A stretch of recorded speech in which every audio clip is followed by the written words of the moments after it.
అదరగొట్టే కారం రంగు రుచి ఆచి కారం పొడి. తెలంగాణ అసెంబ్లీలో బీఎస్సీ సమావేశం ముగిసింది. సభను 15 రోజులు నిర్వహించాలని బీఆర్ఎస్ తరఫున డిమాండ్ చేశామని హరీష్ రావు తెలిపారు. జలాలపై పవర్ పాయింట్ ప్రెజెంటేషన్ ఇచ్చే అవకాశం తమకు ఇవ్వాలని డిమాండ్ చేశామని తెలిపారు. అయితే ఆలోచించుకొని చెప్తామని చెప్పారన్నారు. అసెంబ్లీ ఉదయం 10:30 గంటలకు ఉంటే సభ ఎజెండా ఉదయం 3 గంటలకు ఇచ్చారని ఇదెక్కడి సాంప్రదాయమని హరీష్ రావు విమర్శించారు. మంత్రి ఉత్తమ్ కుమార్ రెడ్డి ఉత్తమ్ మాటలు మాట్లాడుతున్నారని హరీష్ రావు అన్నారు. ఉత్తమ్ కు సీఎం రేవంత్ రెడ్డి గాలి సోకినట్లుందని, పాలమూరు ప్రాజెక్టు కోసం నేల మీద పడుకొని పనిచేశారని తెలిపారు. గ్రీన్ ట్రిబ్యునల్లో కోర్టులో కేసు వేసి అడ్డుకున్న ద్రోహులు కాంగ్రెస్ నేతలని మండిపడ్డారు.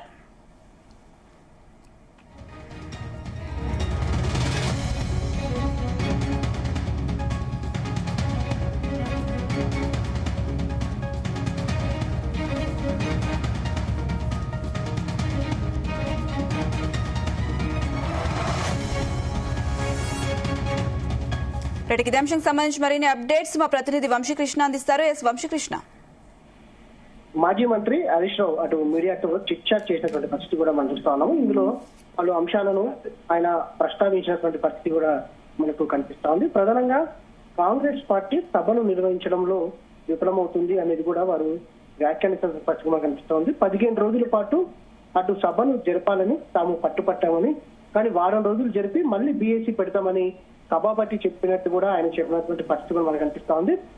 అయితే మరొక అంశం, పీపీటీకి అవకాశం ఇవ్వాలని, ఏదైతే కృష్ణానది గోదావరి జలాలకు సంబంధించినటువంటి నదీ జలాల అంశం పైన తమకు కూడా పవర్ పాయింట్ ప్రజెంటేషన్ కి అవకాశం ఇవ్వాలని కోరినట్టు కూడా చెప్పాలి. దీనికి సంబంధించి ఆలోచించి నిర్ణయం తీసుకుంటామని స్పీకర్ చెప్పినట్టు కూడా ఆయన చెప్పడం జరిగింది.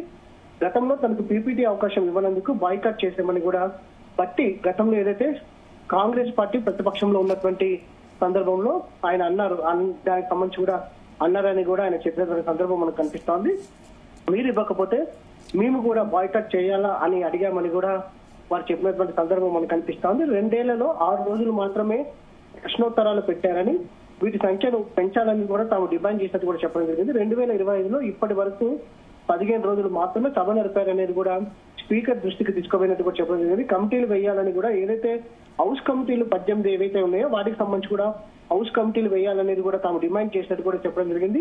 ప్రోటోకాల్ అంశాలను లేవనెత్తామని కూడా చెప్పడం జరిగింది. బాల్కొండ ఎమ్మెల్యే ప్రశాంత్ రెడ్డి అసెంబ్లీలో ఉంటే ఇవాళ అక్కడ క్రిస్మస్ సెలబ్రేషన్స్ పెట్టారు. ఎజెండా చాలా ఆలస్యంగా ఇస్తున్నారు, త్వరగా ఇవ్వాలనేది కూడా కోరినట్టు కూడా ఆయన చెప్పినటువంటి సందర్భం మనకు కనిపిస్తా ఉంది. దాంతో పాటుగా తెలంగాణ రైజింగ్ అని బోర్డులు పెట్టారు, కానీ అసెంబ్లీ 10 దినాల ఫాలింగ్ అనేది మాత్రం చెప్పలేదని కూడా ఆయన స్పీకర్ అన్నట్టు కూడా చెప్తా ఉన్నారు.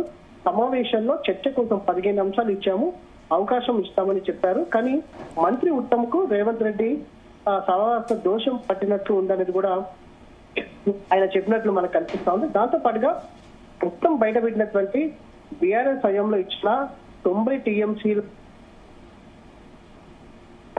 టీఎంసీలు దేనికి సంబంధించి అయితే ఉంటాయో వాటిని స్పష్టంగా చెప్పాలనేది కూడా కోరామని కూడా చెప్తున్నారు. దాంతో పాటుగా 45 టీఎంసీలకి తగ్గించారా లేదా అనే అంశం పైన కూడా ఆయన చెప్పాలని కూడా డిమాండ్ చేసినటువంటి సందర్భం కూడా మనకు కనిపిస్తోంది.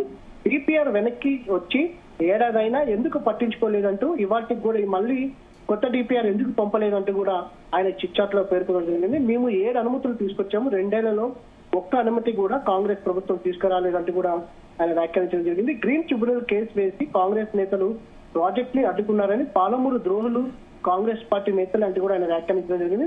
ప్రాజెక్ట్ పనులు ఆగకూడదని తాగునీటి పనుల పేరుతో పనులు కొనసాగించామనేది కూడా చెప్పడం జరిగింది. 90 టీఎంసీలకు డిపిఆర్ ఇచ్చి 7 అనుమతులు తీసుకొచ్చామంటూ కూడా వారి చిట్చాట్ లో పేర్కొనడం జరిగింది. 2 టీఎంసీల కోసం 2 టన్నెల్ మేము తవ్వాము, పనులు చేశాము, ఈ విషయంలో ఉత్తమ్కు సవాల్ చేస్తున్నానంటూ కూడా ఆయన వ్యాఖ్యానించడం జరిగింది.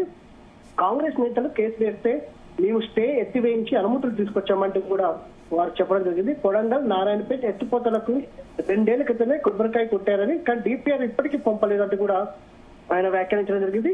27,000 కోట్లు ఖర్చు పెట్టాము, 27,000 ఎకరాల భూమి సేకరించామంటూ కూడా ఆయన చెప్పడం జరిగింది. కోర్టుల్లో కేసులు వేసి పాలమూరుకు ద్రోహం చేసింది కాంగ్రెస్ పార్టీ అంటూ కూడా ఆయన చెప్పినటువంటి సందర్భం కూడా మనకు కనిపిస్తోంది. 1985లో కల్వకుర్తికి కొబ్బరికాయ కొట్టారు, ఏదైతే కల్వకుర్తికి కొబ్బరికాయ కొట్టారు, కానీ ఇప్పటి వరకు కూడా వాటి పనులను పూర్తి చేయలేదంటూ కూడా ఆయన వ్యాఖ్యానించడం జరిగింది. 2014 వరకు కేవలం 14,000 ఎకరాలకు మాత్రమే నీరు ఇచ్చారంటూ కూడా చెప్పడం జరిగింది. 2014 నుంచి 2023 డిసెంబర్ వరకు తాము 3 లక్షల ఎకరాలకు పైగా నీరు ఇచ్చాము, కల్వకుర్తిపై 2,300 కోట్లు ఖర్చు పెట్టామంటూ కూడా ఆయన వ్యాఖ్యానించడం జరిగింది. ఇవే కాకుండా అనేక అంశాలను కూడా ఆయన ప్రస్తావించడం జరిగింది. 2 ఏళ్లైనా ఉత్తమ్ కుమార్ రెడ్డికి ఇంకా నీటిపారుదల శాఖ పైన అవగాహన రాలేదంటూ కూడా ఆయన వ్యాఖ్యానించినటువంటి పరిస్థితి కూడా మనకు కనిపిస్తా ఉంది.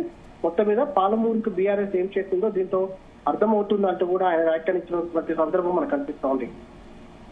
Right Vamshikrishna, thank you.